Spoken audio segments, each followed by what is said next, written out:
producer. Like, we did 2 records together. He was like, okay, you gonna, I'm not gonna charge you. You my homie, whatever. And then when it came time to put on the album, he was like, well, let's take a shower together. What? Well, And I thought he was joking. Like, I thought he was joking. And then he's like, nah, I'm dead serious. Like, let's go out and let's take a shower together and I'll give you the records. If not, I need 40 racks per record. Jesus Christ. Let's take a shower together. And I was like, again, I thought he was joking, because we had been working with each other for like, I don't know, a couple of weeks. He was like, you so crazy. Right, exactly. You do one of those. And then it turned out that he was serious and I had to make some phone calls and, stuff was handled.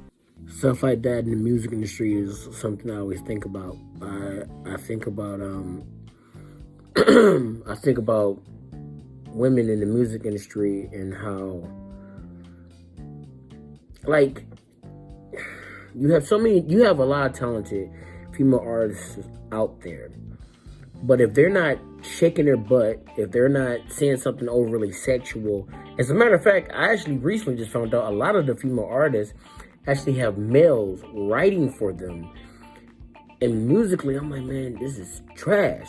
And then I see them and like their butt's always hanging out, and it's like they're just overly sexualized. Like, oh, look at her, she can do this sexy thing. But it's like, is that all she is? She's more than that. We don't treat each other like human beings anymore. We treat each other like money or cattle, or how much I can use you for that time period. So you're looking at Ashanti. Ashanti's talented. She can sing. She's great at hooks. I tell you that right there. You drop her on a hook, boom, it's gonna sell. Now, but the person that she's talking about said to her, nah, we good. Don't worry about it. Which that in itself is a little questionable. Wait, why you saying no, we good? That's weird. Then all of a sudden, let's take a shower together. Let's do this. And when you don't do this, then you got to give me this much money. So now, you're blackmailing her? Or you got to do one or the other? Like, what? Why? Why? As a man, why? I'm just curious to know. But again, it stays on my mind. There's guys out there that don't even have money like that, but will do that. They will do things like they will take women out, right? Hey, you want to go out? Sure, cool. You go out, and then while you're sitting there, keep in mind, you invited them out. You asked them if they wanted to go out. Then you go out, and then the woman sits down, and then she eats or whatever. Then afterwards, it's like, oh, well, I paid for dinner, so, oh, you can't show me a good time, for dessert. Wait, hold on, man. Because you paid for dinner, that naturally means that she's supposed to give you some nookie cookie. No, it does not mean that.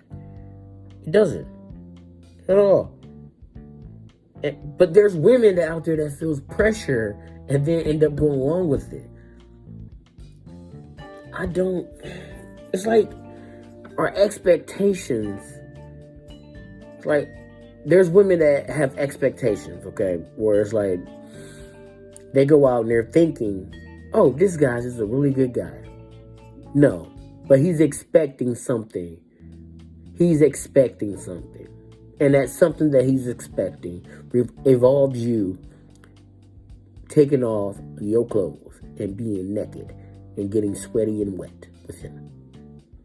I don't get it. But I don't get a lot of things nowadays. I just am I old? Am I that old dude now? Poopy. I'm that old dude now. I can't even cuss right.